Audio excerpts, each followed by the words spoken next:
bem-vindo à Central 900. Eu sou a Marina Orfali, jornalista formada aqui pela Casper. E no Central a gente fala sobre comunicação e como que ela rola na prática. O nosso chamado de hoje é sobre ESG.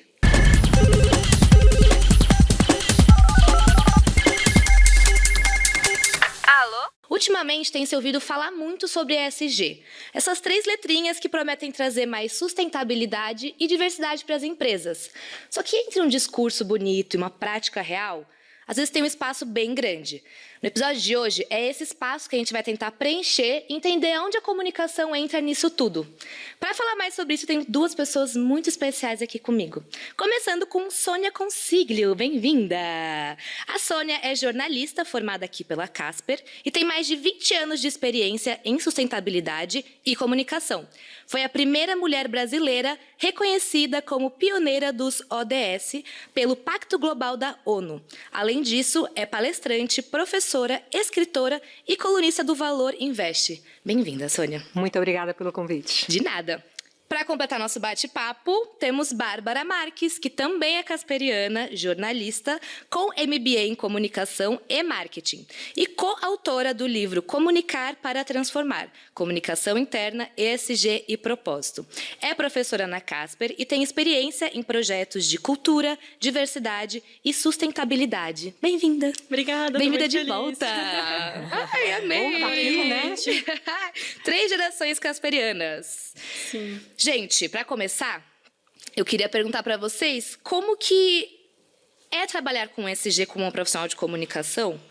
O que você precisa para entrar nessa área do ESG, nessa área da sustentabilidade, da diversidade? Você sai da faculdade e você precisa fazer o quê para saber mais sobre isso? Bom, eu acho assim, eu só vim para a sustentabilidade porque sou comunicadora. Então, acho que o primeiro passo, de fato, você fazer uma faculdade de comunicação, dominar todas essas técnicas, eu acho fundamental. Porque quando a gente fala de sustentabilidade, a gente está falando, na minha visão, de transformação de modelo de mundo. No fim é isso, né? Quer dizer, um mundo hoje que ainda é predominantemente econômico, e vai ser por um bom tempo ainda, mas que percebe que tem que considerar questões sociais e ambientais pela sobrevivência desse modelo econômico. Então, as habilidades de comunicação para poder passar toda essa mensagem, para poder engajar, motivar, elas são fundamentais. Outra coisa que eu acho importante para quem quer vir para essa área é resistência à frustração. Porque não é uma agenda que está dada. Né? Você vai ouvir muito não. Né, minha carreira toda dentro de empresas, e quantas vezes, né, você vai tentar conversar com um executivo, uma executiva, mas ainda não entenderam a importância disso e você se frustra em alguns momentos. Então, a resistência à frustração é bem interessante, porque senão vai para uma área já dada, sabe? Que você não tem que provar ainda a importância. E acho que é uma série de outras competências que a gente pode falar. Acho que flexibilidade, para você poder aí lidar com as situações como essas, né, mais difíceis, mas sem dúvida você ser comunicador, que é, né, a turma que está ouvindo a gente, já é meio caminho andado. Nossa, e o que você falou da frustração, eu imagino que você deve mirar em uma meta e às vezes o que você alcança, né, não é tanto o que você esperava.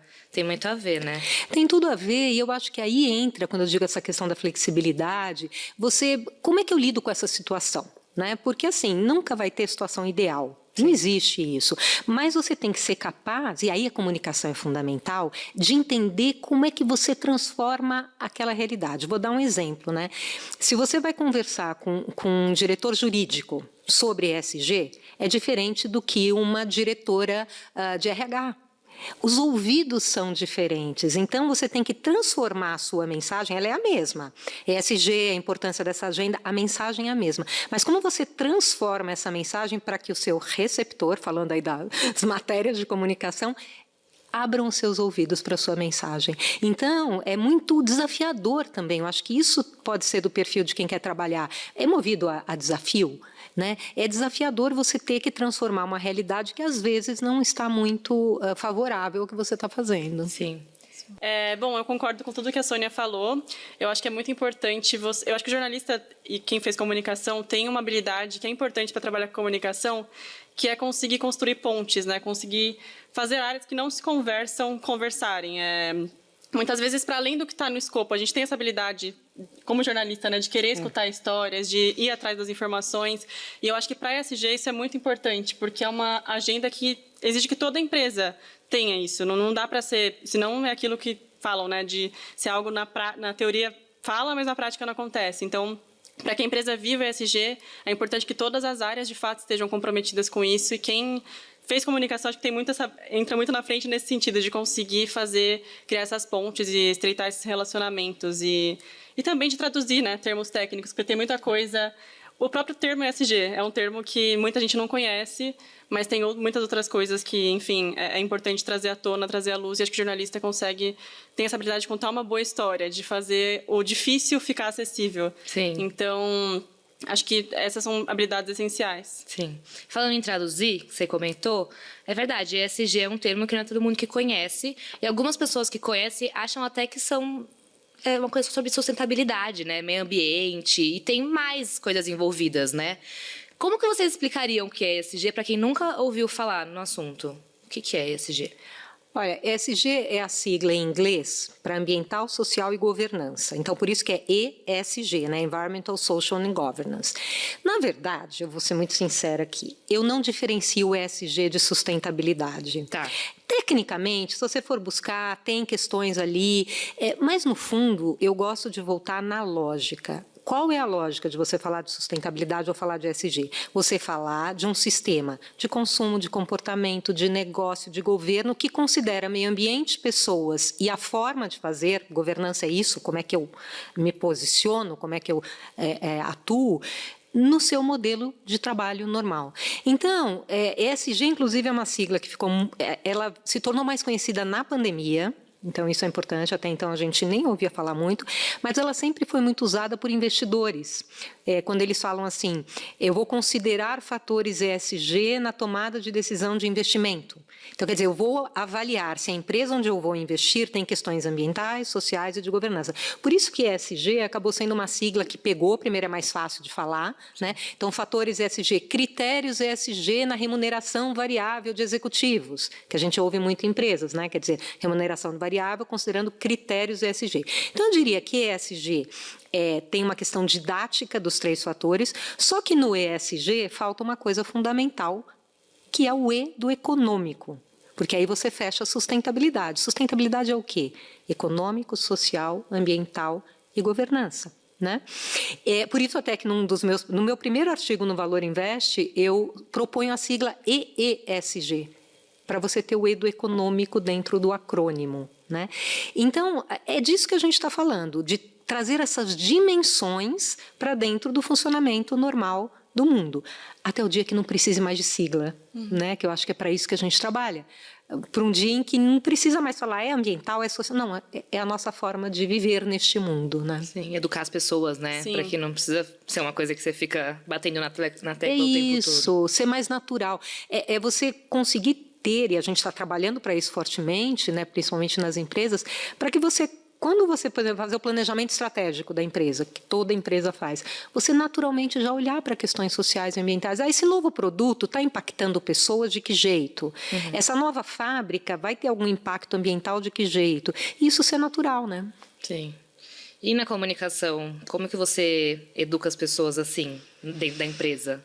Então, eu penso que a comunicação interna e o olhar de cultura são essenciais para você falar de ESG, porque senão a gente entra naquele greenwashing, que eu não sei se você conhece esse termo, né? Então não vou adiantar agora. Não, por favor. Mas, basicamente, greenwashing é quando uma empresa divulga que ela faz o que ela não faz, né? Que ela faz ações sustentáveis, diversidade, responsabilidade social, e, na verdade, ela não pratica aquilo.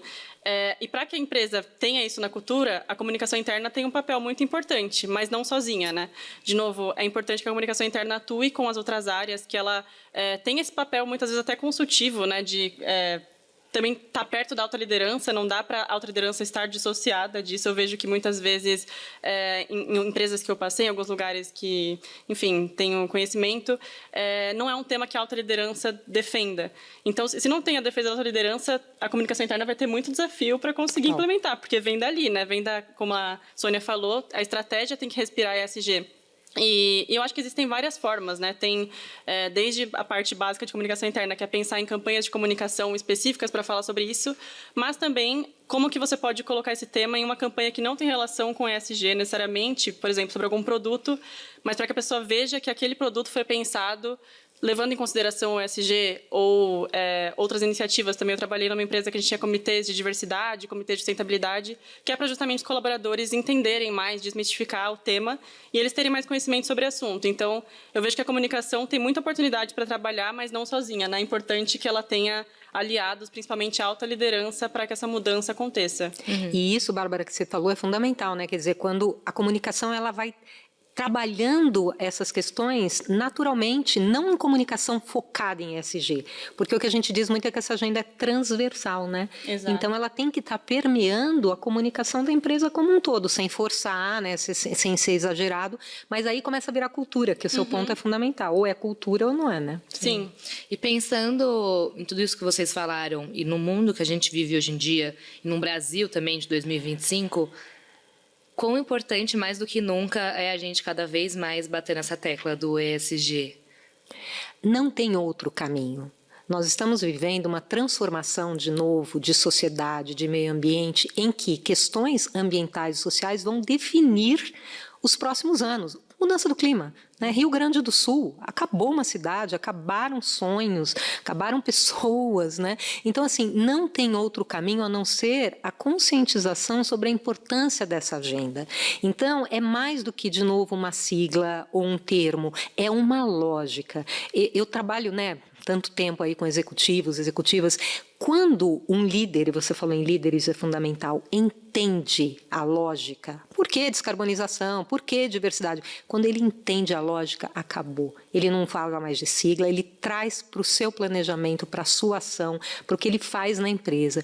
Então, assim, a importância de se falar dessa temática é porque a gente, de novo, nos próximos anos, ela vai ser decisiva para a continuidade de empresas, de bons governos e da nossa existência aqui na Terra. Então, assim, é sobre isso que a gente está falando. É mais ou menos, eu faço sempre uma analogia com Revolução Industrial, por exemplo. A Revolução Industrial mudou a forma do mundo, né? Nós estamos falando da mesma coisa aqui, de uma mudança profunda de modelo. E eu acho que as empresas, até uma pergunta, na verdade, as empresas que tendem a se adaptar e a começar a colocar em prática as práticas ESG, elas conseguem alguns benefícios, até talvez de impostos e de coisas assim, colocando as coisas em prática ou não? Sim, na verdade, ela se Incentivo? antecipa. Eu acho que cada vez mais entra na regulação. Tá. Então, novas leis estão surgindo, né? Lei de resíduos sólidos, já que não é de hoje, mas leis de reportar essas questões, leis setoriais. Então, primeiro, a empresa que trabalha com isso, ela já está se antecipando a leis que necessariamente virão, mas mais do que isso, ela está atraindo talentos. A gente está falando aqui com quem quer entrar no mercado de trabalho. Certamente, quem está ouvindo a gente escolhe empresas por boas práticas ESG, não tem dúvida. Atrai investidor. O investidor está colocando recursos nessas empresas porque entende que elas estão gerindo melhor, né, todo o seu patrimônio.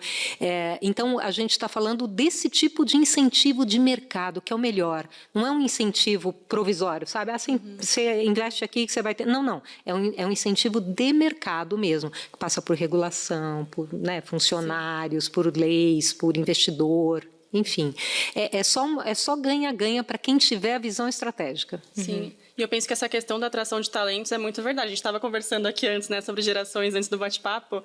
Quando a gente pensa na geração Z, nas novas gerações, acho que todas, mas principalmente as novas, cada vez mais tem esse pensamento, né? Será que vale a pena eu trabalhar nesse lugar com base no que falam sobre esse lugar?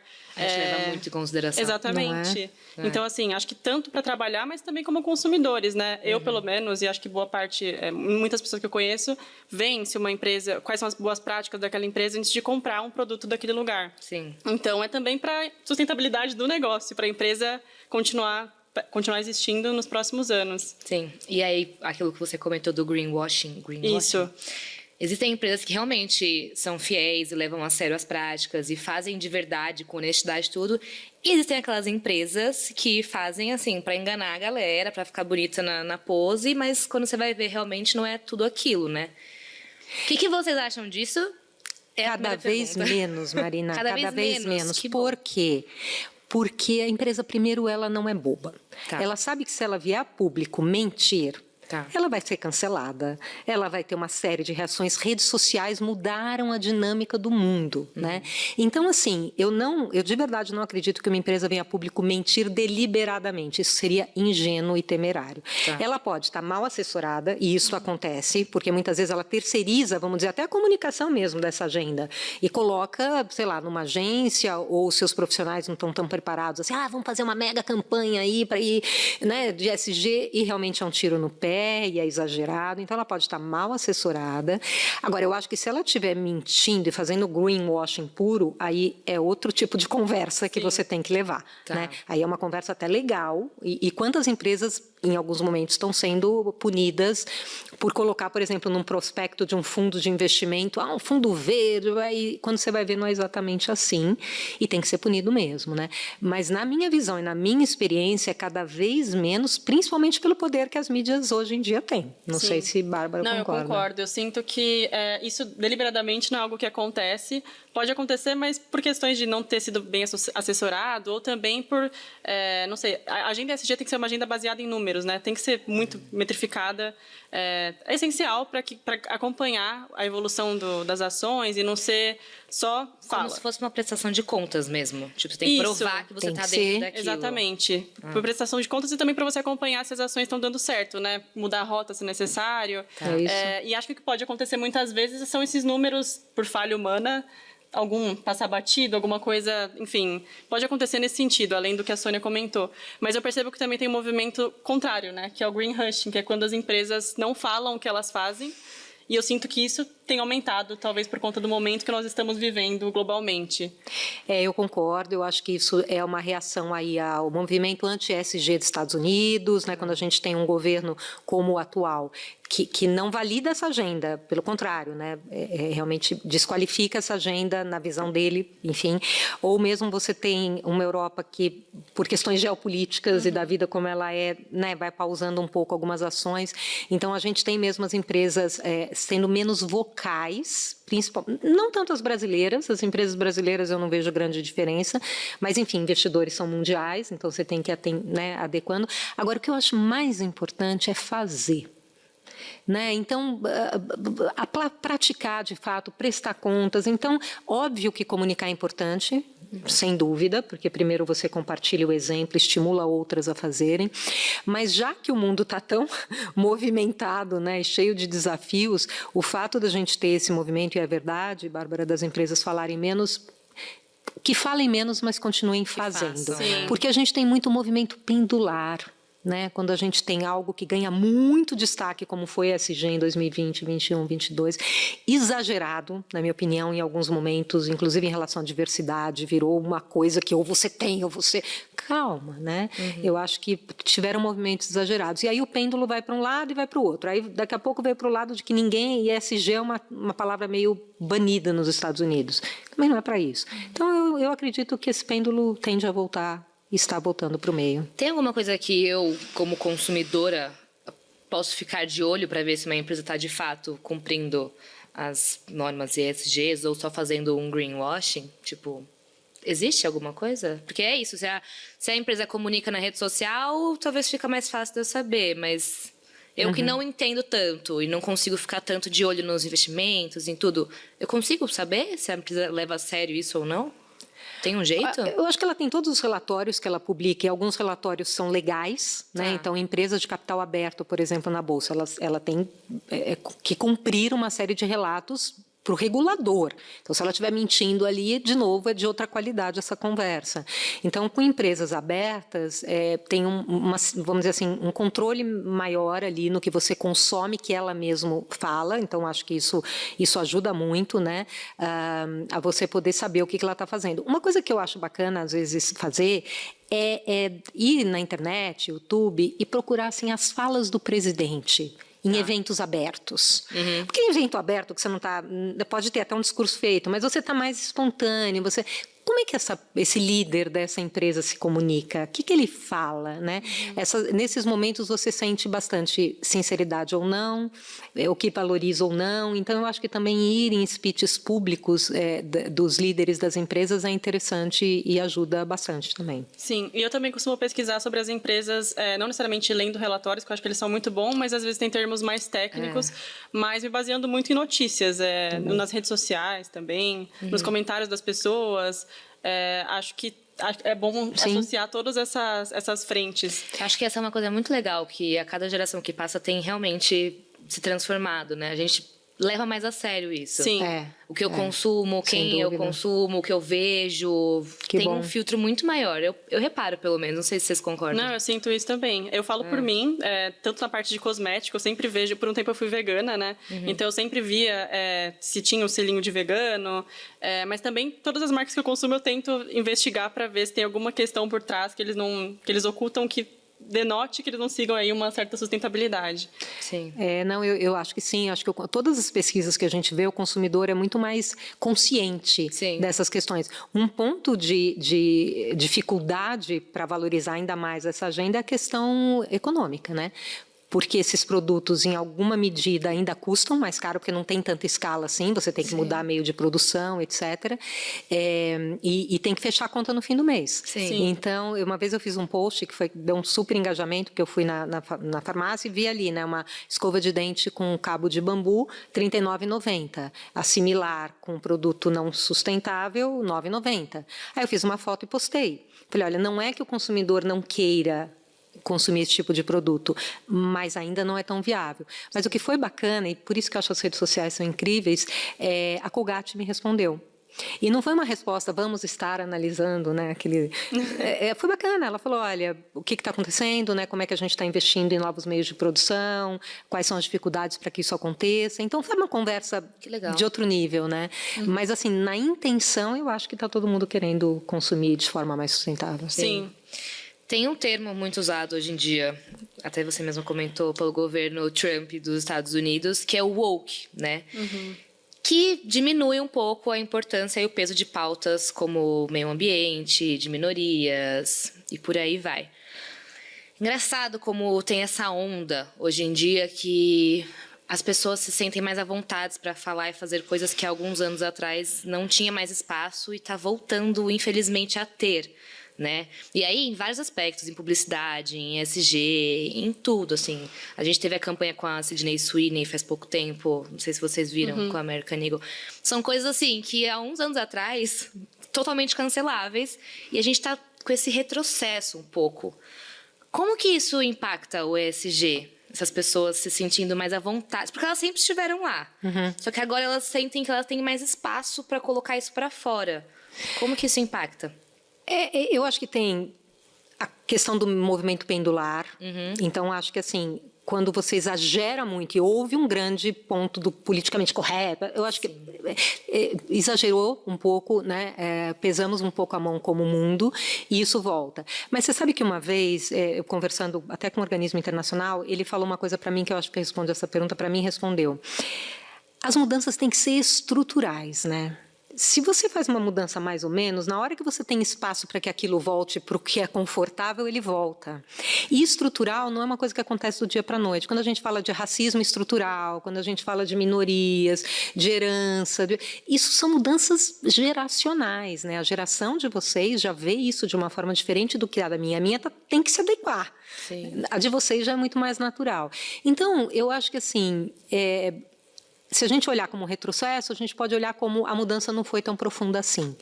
A mudança de alguns foi, mas não como mundo, não como sociedade. Ou seja, temos que continuar trabalhando. Temos que lidar com algumas pessoas que voltam a se sentir confortáveis em falar coisas e fazer coisas que não tinham mais espaço, mas se a gente tem que caminhar para lá, a gente tem que continuar. E essas mudanças vão acontecendo, mas talvez tenha sido rápido demais, não deu tempo para que, né, elas de fato... Estrutural. Exatamente, eu acho que a questão da estrutura, para mim, responde isso. Sim, talvez do que nesse momento está na moda e está em alta falar sobre isso, então vamos todo mundo falar sobre isso. É isso, é isso. Aí, deixou de ser moda, não precisa mais falar sobre isso. Em 2020 tinha muitas empresas, né, que começaram a falar de diversidade, mas aí na prática você via dentro da empresa quantas mulheres em cargo de alta liderança, qual que era o público, né, que estava na alta liderança, então não era algo realmente na cultura. Foi quando chega uma situação como essa que a gente está hoje, passa, né? Ou até então assim, tá bom, são poucas mulheres na liderança. Aí começa uma política interna para vamos colocar mais mulheres. Só que se você vai ver as pessoas na empresa, todo mundo pé da vida. Sim. Tipo, como assim vai tomar meu espaço na liderança? Isso aconteceu muito. Então, assim, tá acontecendo, só que as pessoas ainda não estão aceitando isso, porque a estrutura ainda não foi reencaixada ali, né, reeducada. Eu acho que passa pela questão estrutural, e eu acho que tem, de novo, num ponto que a Bárbara trouxe, qual é a cultura? Porque muitas vezes você faz a mesma ação em todas as empresas, não vai funcionar, né? Um programa de diversidade ou de incentivo a posições de liderança tem que entender a cultura da empresa e ser implementado com essa linguagem, dessa forma. Se não acontece isso mesmo que você falou, muitas pesquisas mostraram uma resistência a ações de diversidade muito forte e não declarada, né? Porque se a empresa está colocando, eu tenho que respeitar, mas no fundo eu acho que é injusto comigo, por exemplo. Então, como lidar com isso do ponto de vista cultural? É muito mais difícil, é estrutural, né? Sim. E aí, pensando sobre isso que a gente está falando ainda, sobre essa espécie de retrocesso mesmo, desse pêndulo que foi e agora está voltando, vocês sentem que tem algumas empresas que se aproveitam um pouco dessas brechas de retrocesso? Tipo, agora voltou a poder falar sobre tal coisa, vamos fazer alguma... Como a American Eagle mesmo fez com a Disney, com a Sydney Sweeney. O que vocês acham dessas empresas que, porque está em alta e a galera está voltando a falar... Eu sinto uma incoerência, talvez, do que pode e não pode. Eu vou ser, assim, com as empresas que eu trabalho com muitas empresas, eu não vejo isso, esse oportunismo acontecendo. Eu vejo que, assim, foram estabelecidas metas nessa agenda, foram feitos compromissos, essa coisa não muda do dia para a noite. Quantas metas, né, de descarbonização, Agenda 2030 da ONU. Então, assim, as empresas, na sua grande maioria, elas têm um compromisso legítimo com essa agenda, né? Eu vejo, de fato, isso acontecendo. Agora, empresa também tem esse olhar ali, principalmente até dos nossos colegas do marketing. Publicitários. Isso. Em ações publicitárias mesmo. Isso. E está do papel deles, né? Sim. A gente não escolheu, a gente foi ser jornalista, mas esse é o papel ali do publicitário, do mercado e de aproveitar algumas oportunidades. Eu acho que isso é uma visão curta, é uma visão distorcida, porque isso, de novo, né, sendo redundante, tem vida curta. Então, menos do que aquele momento, você tem que pensar no movimento. Momento versus movimento, né? Para você, de fato, fazer um marketing, vamos dizer, de compromisso. Então, eu acho que as empresas que acabam indo nessa onda é realmente uma visão muito distorcida do que é necessário fazer, né? E eu não sei qual que é a sua impressão, mas eu acho que nos Estados Unidos, talvez, isso seja mais forte. Sim. Porque tem uma publicidade, eu não sou publicitária, né? Mas tem uma publicidade mais agressiva. Agora, aqui no Brasil, realmente, eu tenho a mesma impressão da Sony. Eu sinto que não. No máximo, o que acontece, que também é triste, é não ter mais esse cuidado que até um tempo atrás algumas empresas falaram que teria com diversidade, por exemplo. Mas, enfim, sustentabilidade eu acho que é um tema que ainda está mais regulamentado, né? Isso. Eu acho que isso vai ajudando muito, né? Porque entra na tal do movimento do mercado. Essas questões têm que entrar porque elas são importantes, são valorosas, não porque... Tudo bem, é a coisa certa a se fazer, mas quando a gente vê uma série de pesquisas, você ter diversidade, times com homem, mulher, todas as matizes da diversidade, dá mais resultado para a empresa, porque reproduz o consumidor. O mercado consumidor é diverso. Se eu quero vender para esse mercado, eu tenho que ter essa inteligência dentro da minha casa. Isso parece tão óbvio, né?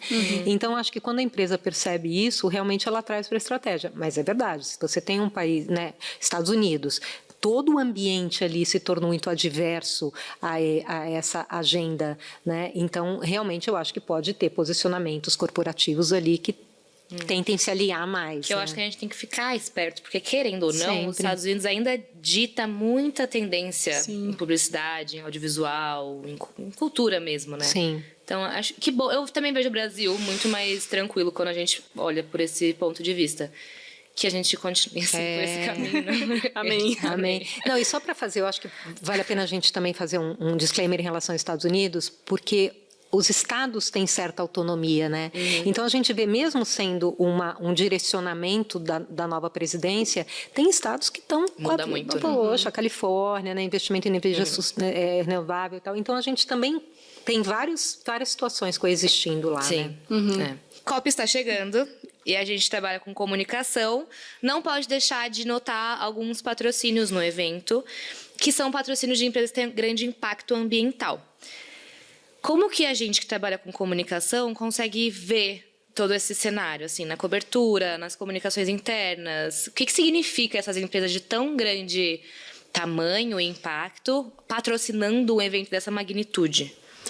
Olha, eu acho absolutamente devido, porque toda empresa, aliás, toda pessoa, a gente acorda está emitindo gás de efeito estufa, então somos parte do problema. Mas toda empresa, em maior ou menor grau, vai ter um impacto ambiental e social relevante, até principalmente aquelas que foram estabelecidas no modelo anterior, né? Que agora ela precisa fazer o quê? A mudança de modelo. Então, mais importante, ela vai ter um impacto ambiental, etc., mas mais importante é saber qual o plano de transição que ela tem. Quanto por cento do seu negócio é baseado em combustíveis fósseis? Tanto. E como que você vai transformar esse modelo? Em quanto tempo? De que forma? Com que indicadores? Então, assim, a gente tem que olhar para essas empresas e buscar nelas essa resposta, né? Porque impacto todas têm, em maior ou menor grau.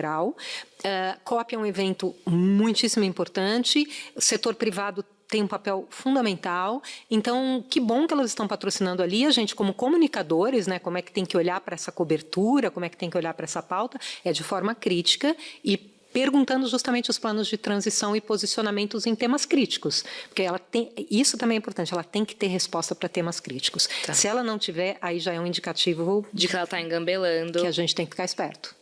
O que você acha? Não, eu concordo totalmente. Eu acho que justamente por elas terem esse impacto maior, é importante que elas estejam o mais envolvidas possível nesse cenário, né, da COP, seja patrocinando, acompanhando e, claro, pensando nos planos de ação, porque na COP é onde acontece as decisões mais importantes quando a gente pensa em sustentabilidade, em combate às mudanças climáticas. Então, para mim, não existe essa possibilidade de não participarem, tem que estar ali. E o patrocínio, por mais que tenha realmente seja estranho, né, quando a gente para pensar no impacto que elas geram, eu penso que é essencial também, justamente por elas gerar impacto negativo. Elas têm que financiar e pensar numa forma de contribuir para que esse impacto seja reduzido. Você perguntando agora, querendo saber a opinião de vocês mesmo, tá? Vocês acham que é uma linha bem tênue, tipo assim, da cobertura jornalística do evento ter esse tipo de patrocínio, pensando no que vai ser escrito e falado sobre aquilo? E foi legal você perguntar isso, porque primeiro assim, né, não há patrocínio à COP, isso não existe. Sim. Né, porque essa é uma conferência da ONU que você não patrocina a COP. Mas aí foi o que você trouxe, de repente Os veículos. Alguns veículos têm os patrocinadores. Aqui vai uma velha discussão entre separar jornalismo de publicidade. Sim, né? sim. Eu acho que tem que deixar muito explícito, então, esse jornalista viajou a convite, patrocinado pela empresa tal, etc. Olha, eu acho que aqui a resposta é qual é o veículo.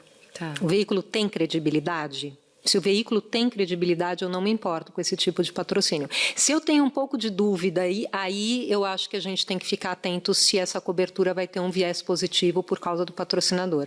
Então, aqui, talvez a chave seja a credibilidade do veículo que está cobrindo.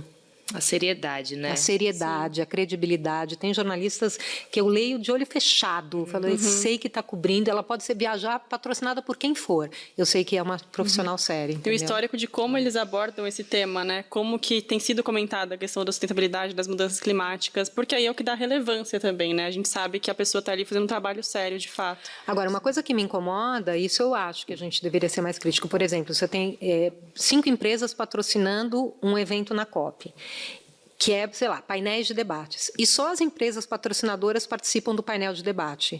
Aí, realmente, eu acho que tem uma visão estranha, né? Sim. Porque se você está fazendo um painel de debates, é para trazer visões de todos os lados. Aí você só traz os seus patrocinadores. Então, acho que tanto o patrocinador quanto quem organiza o evento deveria olhar de forma diferente, que não é nem positivo. Eu não acho nem positivo. Podia pensar de outra forma de expor o patrocinador, mas, pô, eu vou lá só para ver quem pagou. Não acho tão enriquecedor Empobrece o também. discurso, Não né? cobrece o Exatamente. discurso, é isso. E eu acho que, pensando em leitores, é importante a gente sempre estar por dentro de notícias, não só na época da COP, justamente para ter essa bagagem. É isso. Esse senso crítico, né? De conseguir entender se está com um viés mais ali pesando para o patrocinador ou não. Perfeito. Só que é uma coisa que eu acho que a gente tem que se educar também, porque não é um assunto saindo da nossa bolha tão falado ainda, né? Sim. E às vezes ele é falado, mas como ele não tem o que é paradoxal, né? Ele não tem, vamos dizer, o SG escrito, ele não tem sustentabilidade. Parece que eu não estou falando disso, mas muitas vezes eu estou falando disso. Quando você faz uma matéria toda sobre novos investimentos né, de energia, em novas formas. E se você não cita nenhuma vez isso, é 100% sustentabilidade, né? Investimentos em infraestrutura. Você pega qualquer matéria que fala de investimento em saneamento, em novas estradas, isso é sustentabilidade. Então, também é a forma que a gente lê as coisas, né? Às vezes a gente está consumindo muito mais sobre e nem sabe, Sim. né? É Porque não isso. tem o E termo eu acho que o objetivo É é justamente isso. esse, né? Que Perfeito. mesmo sem falar as letrinhas, a isso. pessoa entenda ali do que se trata. Exatamente. Eu falo que trabalhamos para um mundo sem siglas. Exato. É muito mais fácil, né? Muito mais fácil. E ainda sobre a COP, o que nós, como comunicadores, a gente consegue aprender e extrair de um evento desse? O que a gente Nossa, é muita coisa, né? Eu acho que a gente aprende, primeiro, sobre a diplomacia, né? Como essas coisas funcionam. Você sabe que eu já fui a várias COPs, né? Uma das COPs que eu fui, eu saí muito frustrada. A gente sai frustrado. Que você falou no começo do A zero episódio. de jogo. É saber lidar com frustração. A zero de jogo. Sairemos frustrados de Belém, a zero de jogo, porque o desafio é muito grande. Mas tudo bem, a gente vai, né? E aí eu estava muito, muito frustrada e um negociador, né, da delegação brasileira virou para mim e falou: Sônia, muitas vezes o não retrocesso é um grande avanço. Aí eu achei isso meio, sabe, ótimo inimigo do bom, uma coisa meio de conformismo, mas muitas vezes está em pauta retroceder. E você não retroceder acaba sendo um avanço, dependendo da pauta do momento, etc. Então, eu acho que você aprende sobre essas negociações, sobre o que é uma negociação mundial com todos esses países, buscando um consenso. Ou seja, consenso na nossa casa, às vezes, é difícil, né? Com 3, 4. Imagina com quase 200 países. Então, acho que você aprende sobre isso. Você aprende, obviamente, sobre os desafios de mudança do clima do mundo, né, atual, que a gente está vivendo. E ali tem milhões de pautas rolando o tempo todo, né, sobre descarbonização, sobre biodiversidade, enfim. Então, você aprende sobre os desafios na prática e você aprende também, eu acho, sobre a importância de todos os atores, né? Porque lá você tem sociedade civil, você tem o setor privado, você tem, óbvio, as ligações, que é para isso que a COP existe. Então, acho que como comunicadores é um show de pauta, se você conseguir, né? Sim. Extrair tudo. Extrair tudo. Eu concordo, eu nunca fui para nenhuma COP, infelizmente, em breve pretendo ir, mas eu sempre acompanho por notícias, né, tanto dessa quanto das outras, mas eu acho que é tudo isso que a Sônia falou, e além disso também, mais uma vez, a questão de como nós, como comunicadores, conseguimos traduzir o que é dito lá para uma linguagem que as pessoas entendem. Como que a gente... Tem muito termo técnico, né? Basicamente é isso. Dá a importância de nós, como jornalistas, como comunicadores que trabalham com sustentabilidade, com ESG, de continuar estudando para conseguir traduzir e tornar esse tema mais acessível e mais comum, sem que a gente precise falar das letrinhas ESG necessariamente, né? Ótimo ponto. Bárbara, tecla SAP, né? Mais ou menos. Exato. A famosa tecla SAP. Perfeito Sim. ponto. E também, acho que, mais uma vez, a questão das pontes, né? Da diplomacia, porque, enfim, pessoas que pensam diferente, de vários países, como que nós, como comunicadores, conseguimos, talvez, extrair um pouco de cada e conectar, quando possível. Verdade. O mercado tem cobrado cada vez mais das marcas um posicionamento consistente e transparente. Se você quer entender um pouquinho mais como a comunicação pode contribuir para uma sociedade mais sustentável, conheça o novo curso de curta duração da Casper, Impacto da Comunicação na Agenda ESG. O link para o curso está aqui na descrição e para outros também. Daqui a pouco a gente está chegando ao fim do episódio, mas eu queria um conselho de cada uma de vocês para quem quer começar a trabalhar com ESG agora, alguém que está na faculdade pensando em ir para esse caminho. Que conselho vocês dariam? Além de ter muita paciência e resiliência, porque a frustração vai vir, que conselho vocês dariam para essa pessoa? Olha, eu acho que seja muito bem-vindo, né? Porque eu acho que é a área do futuro, né? Você trabalhar com essas questões. É apaixonante. O conselho que eu daria é você deitar a cabeça no travesseiro e pensar assim: isso me move? porque tem um tanto de propósito aqui, tem um tanto de querer que as coisas sejam diferentes do que elas são, que, de novo, volta na resiliência, volta na resistência à frustração. Então, se você for uma pessoa imediatista, muito assim, sem muita paciência, talvez não seja o melhor lugar para você, porque aqui precisa, sabe, entender contexto, lidar com contexto, propor coisas novas. Então, eu acho que vale uma reflexão, assim, eu vou ser feliz trabalhando com algo que ainda não está dado, que vai exigir de mim, né, muito, mas que vai me dar muita satisfação quando essas coisas começarem a acontecer. Então, acho que é primeiro uma reflexão, assim, o que brilha o seu olho, sabe?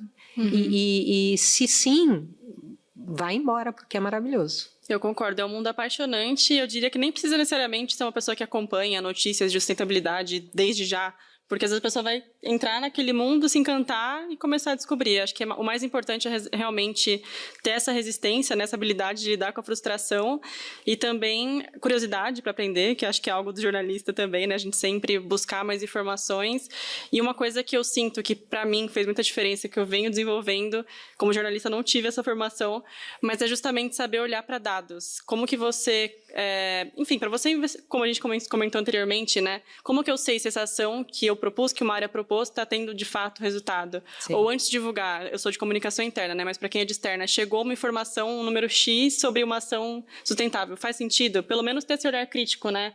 Antes de divulgar, para também evitar muitas vezes o greenwashing ou passar uma informação errada. Então, eu acho que ter esse olhar, essa vontade, esse olhar analítico é muito importante. E acho que também gostar de pessoas, né? Porque quando a gente coloca as pessoas no centro, fica muito mais fácil você entender o porquê de tudo isso. É pensando nas próximas gerações também, além da nossa, né? Sim. Então, acho que a gente é um pouco disso tudo. Eu acho que é o que a gente estava falando há um tempinho antes da gente gravar, não lembro mais se a gente estava gravando ou não, mas quem faz jornalismo normalmente faz com um quentinho no coração de eu quero mudar um pouquinho o mundo. E eu acho que quem quer ir para essa área do ESG tem muito forte isso dentro da pessoa, porque é o futuro, né? Se existir um futuro, vai ser por causa disso. É isso. E ela pode ir sendo comunicador. Sim. Né? Sim. Quer dizer, eu acho que também tem vários matizes aqui que você pode atuar com sustentabilidade, não necessariamente saindo da área, né? Então, hoje eu trabalho muito predominantemente com isso, mas sou colunista do Valor Invest escrevendo sobre isso, né? Então, você pode fazer comunicação interna trazendo toda essa temática, ou então ser um profissional de sustentabilidade. Eu acho que é por isso que comunicação é fascinante, ótimo. né? Melhor profissão mesmo. Abre milhões de portas. Sim. Muito obrigada por terem topado participar. Espero que vocês tenham gostado. Amei. Eu gostei muito. Gostou? Adorei. Ai, tá aqui, ó, o cantinho do coração. Delícia, né? Agora a gente precisa ir embora, né? Porque é difícil, a gente quer mais. Saudades da Casper. É verdade. Obrigada, gente. Valeu. Obrigada a você. Obrigada a você que assistiu até aqui. O episódio de hoje fica por aqui, mas a gente tem vários aqui no canal da Casper que você pode assistir e acompanhar o Central 900, tá bom? Um beijo e até a próxima. Tchau.